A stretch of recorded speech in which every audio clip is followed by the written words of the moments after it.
لنا ذنوبنا، اے خدا ہم ایمان لے آئے بس ہمارے گناہ بخش دے، وقنا عذاب النار، اور ہمیں آگ کے عذاب سے بچا۔ پھر آن حضرت صلی اللہ علیہ وآلہ وسلم کو خدا تعالیٰ نے خود یہ دعا سکھائی، قل اللہم مالک الملک تؤتی الملک من تشاء وتنزع الملک ممن تشاء وتعز من تشاء وتذل من تشاء بیدک الخیر انک علی کل شیء قدیر، تولج اللیل فی النہار وتولج النہار فی اللیل وتخرج الحی من المیت وتخرج المیت من الحی وترزق من تشاء بغیر حساب۔ اے محمد صلی اللہ علیہ وآلہ وسلم، تو مجھ سے یوں مخاطب ہوا کر، مجھ سے یہ دعا کیا کر کہ اے ہمارے اللہ، تو ملک کا مالک ہے، یعنی ہر قسم کی ملکیت جس کا تصور کیا جا سکتا ہے وہ تیرے قبضہ قدرت میں ہے۔ تؤتی الملک من تشاء، اور دنیا کی بادشاہتیں بھی اور آخرت کی بادشاہتیں بھی تیری طرف سے عطا ہوتی ہیں، جس کو جو چاہے جس طرح چاہے تو عطا فرما دے، خواہ وہ اس دنیا کا ملک ہو یا آخرت کا ملک ہو۔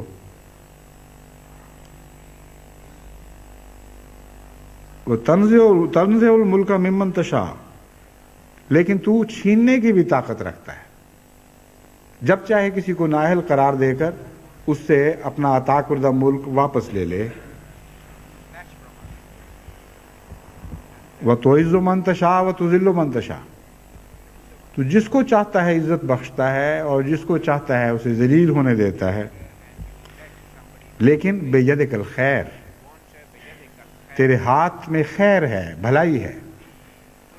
تیری طرف سے کسی کو ذلت نہیں پہنچتی، تو ذلیل ہونے دیتا ہے۔ یعنی اگر وہ خود ذلیل ہونا چاہتا ہے تو بعض دفعہ تو فیصلہ فرما لیتا ہے کہ اچھا پھر تجھے ذلیل ہونے دیں گے ہم، اور پھر وہ ذلیل اور رسوا ہو جاتا ہے۔ لیکن جہاں تک تیرے ہاتھ کا تعلق ہے، یہ ہاتھ خیر کا ہاتھ ہے، یہ برائی کا ہاتھ نہیں ہے۔ انک علی کل شیء قدیر، اور تو ہر چیز پر قادر ہے جو تو چاہتا ہے، اور چونکہ تو بھلائی چاہتا ہے اس لیے ہم تیری بھلائی کی توقع، تجھ سے بھلائی ہی کی توقع رکھتے ہیں۔ تولج اللیل فی النہار وتولج النہار فی اللیل، زمانے عدلتے بدلتے رہتے ہیں، راتیں دنوں میں داخل ہو جاتی ہیں اور دنوں کو تو راتوں میں داخل فرما دیتا ہے، جب چاہے راتوں کو دنوں میں داخل فرماتا ہے، دنوں کو راتوں میں داخل فرما دیتا ہے۔ وتخرج الحی من المیت وتخرج المیت من الحی، اور اسی طرح تو زندوں کو مردوں میں داخل کر دیتا ہے اور مردوں کو زندوں میں داخل فرما دیتا ہے۔ بس ہر آن تیرا فضل ہی ہے جو ہمیں ہمیشہ صحیح رستے پر قائم رکھے اور مردوں سے زندوں میں داخل ہونے والے ہوں، نہ کہ زندوں سے مردوں میں داخل ہونے والے۔ اسی طرح ہمارے زمانے راتوں سے روشنیوں میں تبدیل ہونے والے ہوں، روشنیوں سے راتوں میں تبدیل ہونے والے نہ ہوں۔ وَتَرْزُقُ مَن تَشَاءُ بغیر حساب، اور تو جسے چاہتا ہے بغیر کس حساب کے اسے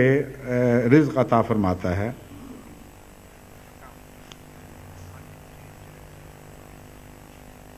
حضرت صلی اللہ علیہ وآلہ وسلم نے اس دعا کے متعلق فرمایا کہ جو شخص سورہ فاتحہ کی تلاوت کرتا ہے، پھر آیت الکرسی کی تلاوت کرتا ہے، پھر آل عمران کی وہ دعا، وہ اس آیت کی تلاوت کرتا ہے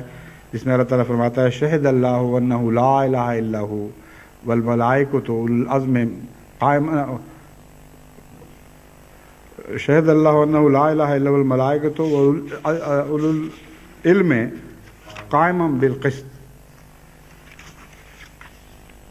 وہو العزیز الحکیم،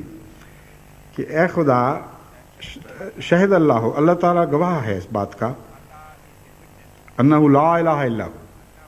کہ اس کے سوا اور کوئی معبود نہیں، والملائکۃ، اور فرشتے بھی اس بات کے گواہ ہیں، وَأُولُو الْعِلْمِ، اور صاحب علم لوگ جتنے ہیں وہ بھی اس بات کے گواہ ہیں، قائمًا بالقسط،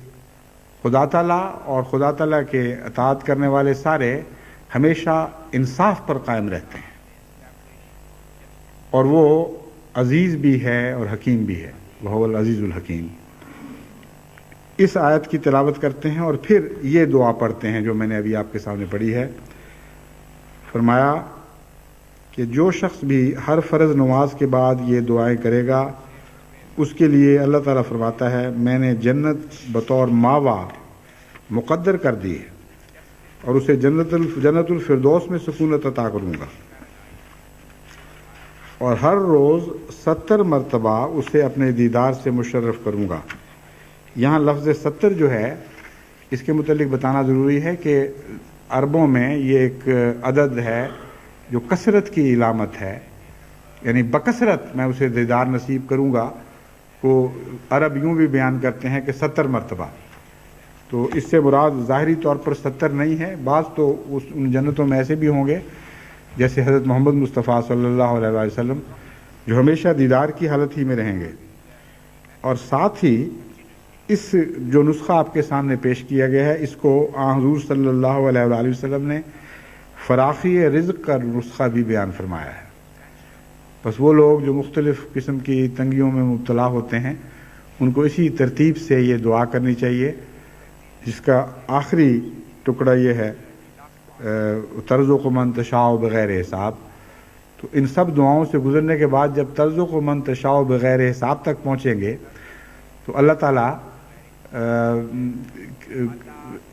آپ کی اس دعا کو باقی سب دعاؤں کی برکت سے بھی قبول فرما لے گا اور آپ کے رزق میں فراخی عطا فرمائے گا۔